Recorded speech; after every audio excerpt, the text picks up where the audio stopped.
Welcome back to another essential recap. Today we will be taking a look at a story called In My Sleep. Can I ask you a favor? You promise this isn't some wacky thing you're into?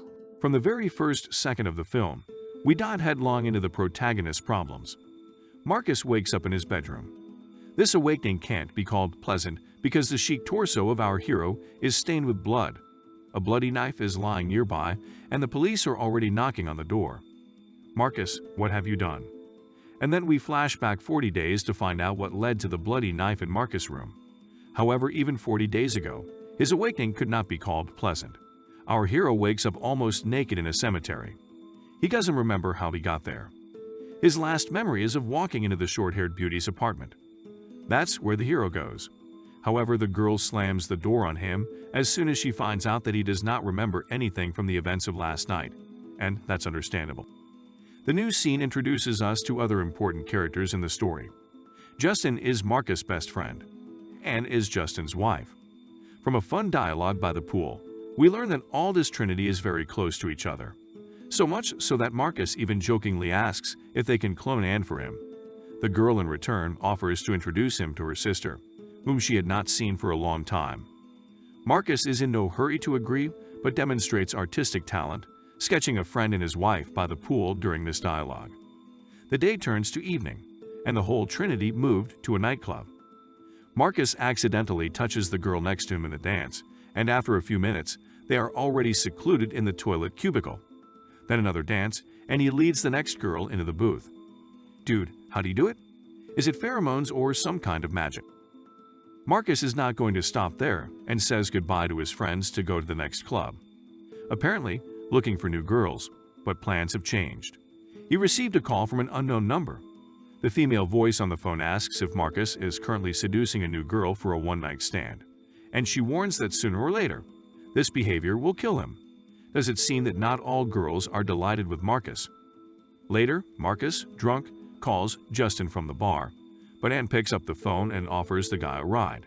The couple is flirting in the car, although Marcus tries to control himself. Anne, does your wedding ring feel tight on your finger? A new scene, and another unpleasant awakening for Marcus. This time he wakes up naked in a car, again near the cemetery. Boy, if I were you, I would be afraid to fall asleep. Marcus returns home and finds Anne in his bed. It looks like someone was a horrible friend last night. Anne wakes up and tries to kiss him. But Marcus finally admits that he suffers from sleepwalking and can do many things in his sleep. He can even have sex with his best friend's wife, and is scared and upset. She admits that things are not going smoothly in her relationship with Justin. They cannot conceive a child and often quarrel. She decided to take revenge on her husband by seducing his best friend, but he already regrets it. They agreed to keep the incident a secret, even though Marcus doesn't like the idea of lying to his best friend. Marcus goes to the clinic, should have done it a couple of years earlier, right? And finds out that he is not just sleepwalking but parasomnia. This is a disorder in which a person in a dream can do almost everything they can do while awake. Have sex, drive a car, walk, talk. Only swimming is beyond their power in this state. The doctor prescribes pills to Marcus, with the help of which his nightly adventures should stop. Oh, it's a shame, probably, to spend so many nights with young beauties and in the end, don't remember any of this. However, Marcus seduces women while awake too. For example, at work, Marcus is a massage therapist, and another massage session with a client ends in sex. Ultimately, the hero begins to understand that this is not normal and enrolls in a group of anonymous sexaholics deciding to seek help, and even tells Justin about it, who turns out to be not only his friend but also his boss. After a few group sessions, we move to Marcus's home, where his best friend threw him a surprise birthday party, and he brought a bunch of girls with him. After all, this is the best way to congratulate a friend suffering from sex addiction, isn't it? But the crowd of girls was not the only gift.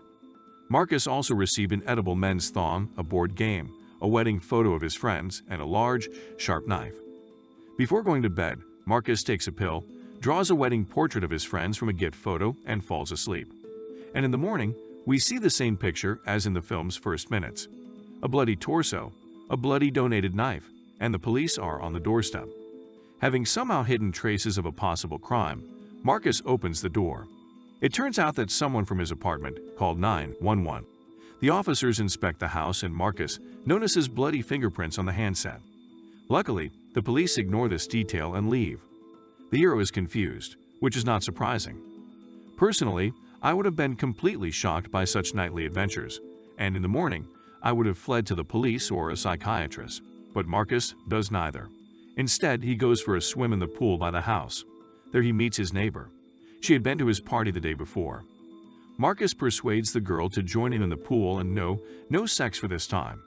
He's fighting sexaholism, remember? Therefore, he simply teaches the girl to swim and, at the same time, admits to his problems with sleep. The next night, Marcus decides to outsmart himself.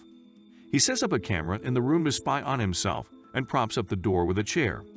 But the trick didn't work. In the morning, he discovers a picture of a skeleton instead of Anne in the wedding drawing, 30 feet, and the camera has been broken. And in the yard, bloody footprints lead from his door to the car. Do you think Marcus went to the police, or at least talked to someone about the hell that was going on? Not a bit of it. Instead, he just drives to work, where Justin informs him that Anne is missing. Friends agree to go together in the search, but this is no longer required. The police arrive at the massage parlor and report that Anne has been found with multiple stab wounds. Marcus begins to fear that he killed his friend's wife. He gets rid of all the knives in the house, and the knife that was in the blood he hides in a pipe at the bottom of the pool so as not to get to it in a dream. At a meeting of anonymous sexaholics, Marcus meets a new girl, Gwen. She has a complicated history of sexual adventures. Marcus takes a liking to the girl, and they decide to become friends.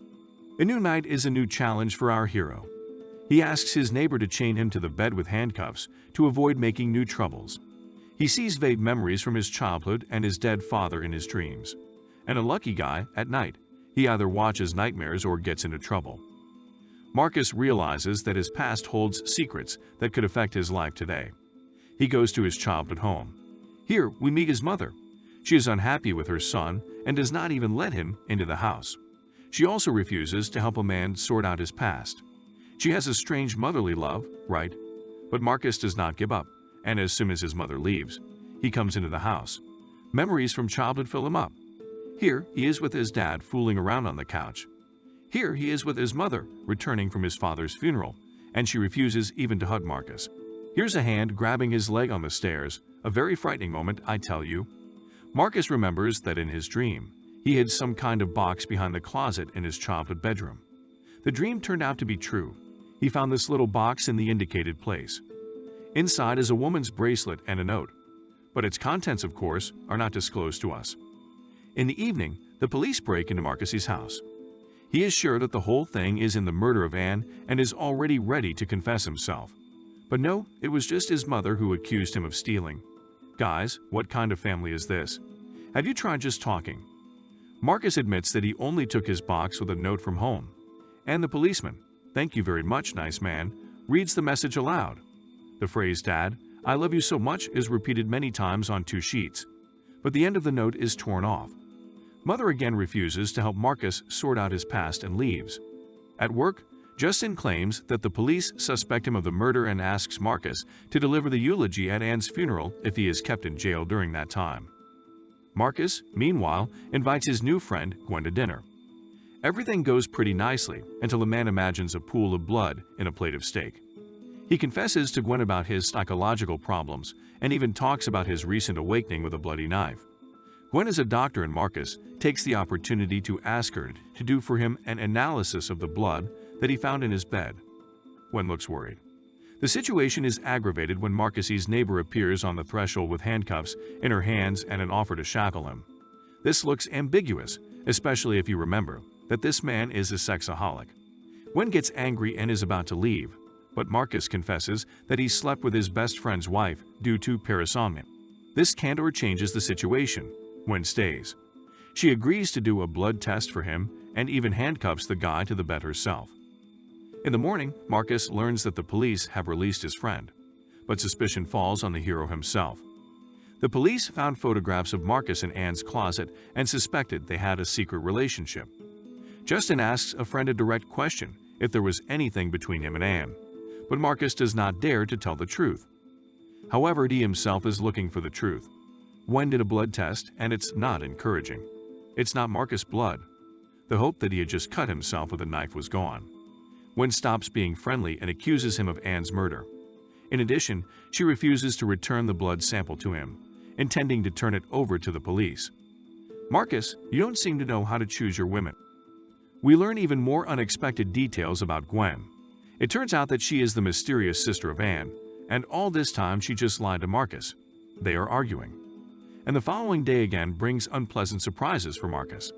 His handcuffs are undone, and in the closet, he finds Gwen's bag containing her phone. Did he decide at night to take revenge on her for lying? Marcus drives to Gwen's house and finds a bloody woman on the floor next to the ill-fated knife. She's alive, but she can't tell who hurt her. Marcus takes her to the hospital. In a hospital flower shop, he buys a girl a bouquet and suddenly notices that the local check is the same as the one found in the gift box from the knife. In addition, the seller knows Anne and Justin and says they were both there shortly before the murder and bought gifts. Justin looks sad when he should have been glad because they had just discovered that Anne was pregnant. Marcus begins to suspect something when he suddenly receives a call from Justin. He invites him to meet at his father's grave. Why couldn't he find a better place to meet? Marcus leaves for a meeting, and on the way, he asks his neighbor to check if the knife he hid in the pool is still there. Boy, you should cherish a friend like her since she agrees to fulfill such strange requests for you. Meeting of the friends no longer looks warm. Marcus directly accuses Justin of killing Anne. He confesses that he slept with his best friend's wife and that she was expecting a child from him.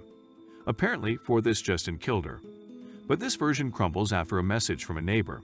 The knife that killed Anne and then wounded her sister is not in the pool, but Justin had no way to find out about this underwater cache. Marcus is confused. Is he really the killer? The grave of his father again makes him think that the solution lies somewhere in the past. He makes another attempt to find out the truth from his mother and arrives home. This time, she gives up and shows him the missing piece of the note. Please don't hurt my mom.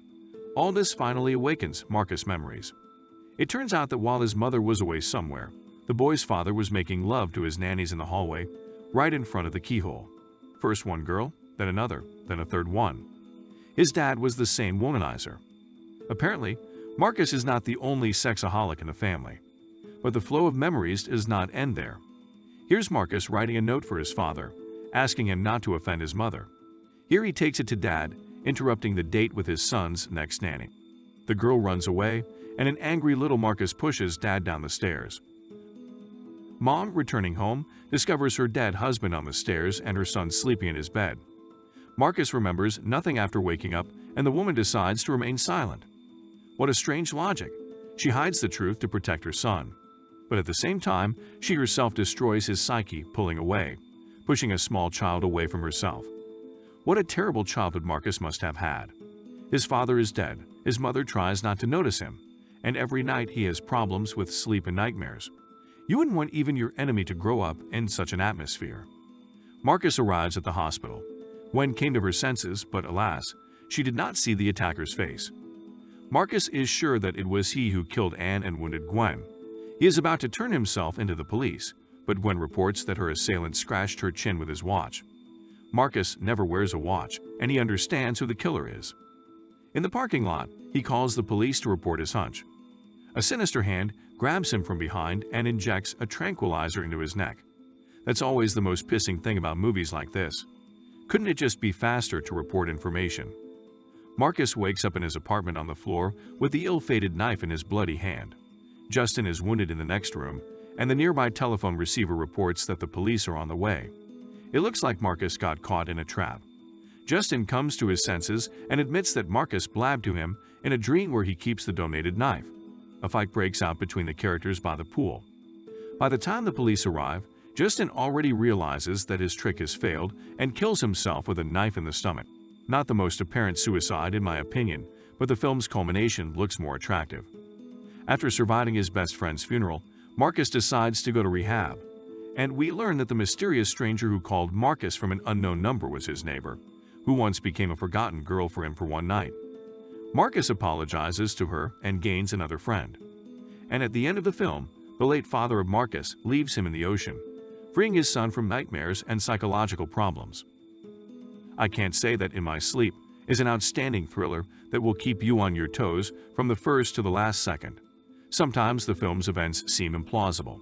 Sometimes the plot twists are too predictable. The acting isn't always perfect either. Still, if you are looking for an exciting movie for the evening, this picture may appeal to you. Thanks for watching another Essential Movie Recap. Please like and subscribe.